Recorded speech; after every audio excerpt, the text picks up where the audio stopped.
वंदेहं श्रीगुरु श्रीयुता पदकमलं। मनुष्य इतना बड़ा ज्ञानी जीव है, क्या काज। भागवत में जब कैटेगरी की गई है जीवों की, ब्रह्मा जी ने 10 प्रकार की सृष्टि किया, तो जब मनुष्यों की सृष्टि का वर्णन आया है तो मैत्रेय जी कहते हैं रजोधिका कर्म परा दुखे च सुख मालिनी। मनुष्य का स्वभाव बता रहे हैं रजोधिका, इसमें रजोगुण बहुत होता है। ये काम करो, ये काम करो, ये कमाओ, ये करो, तो सत्वगुण बिल्कुल नहीं रहता है। और दुखे च सुख मानिना, लोग दुख में ही सुख मानते हैं। है वास्तव में दुख, लेकिन उसी में सुख मानते हैं। दुखे च सुख मानिना, दुख में भी सुख मानते हैं। इसलिए नहीं कि गुणातीत हो गए हैं, है वास्तव में दुख, लेकिन उसी को सुख मानते हैं, सुख मानते हैं। कई ऐसे उदाहरण हैं जिनके द्वारा समझा जा सकता है कि मनुष्य दुख में भी कैसे सुख मानता है। कभी कभी कोई आदमी ऐसा तीता चीज खाता है, तीता खाया है, सी करता है, फिर भी उसी में सुख मान लेता है कि नहीं?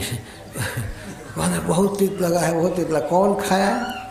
कोई जबरदस्ती मिर्चक कोचा नहीं मुख में, अपने आप खा कर, लेकिन फिर भी उसको सुख मानता है।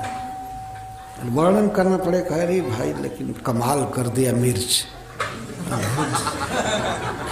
कमाल कर दिया कि तुमको रुला दिया। अगर रुला दिया दुख मानता तो फिर नहीं खाता, खाना ही है रोज रोज। धुआं पीना, शराब पीना, नाना प्रकार के गलत काम करता है, दुख होता है, लेकिन सुख मान लेता है।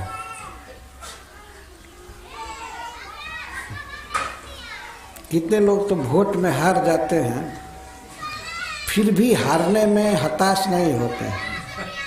कोई बात नहीं, चांस नहीं था, वो व्यक्ति दगा दिया, इस कारण से हार गया, लेकिन अगले बार देखें। अरे माला उठा करके भजन करना चाहिए, नहीं सीखे। दुखे च सुख मानिना। तो यह मनुष्य का स्वभाव लिखा, सौ देवासुर मानुषम, देवता, असुर और मनुष्य। तो देवता सत्वगुण में रहते हैं, शुद्ध ज्ञान और सुख में वास्तव में रहते हैं। और दैत्य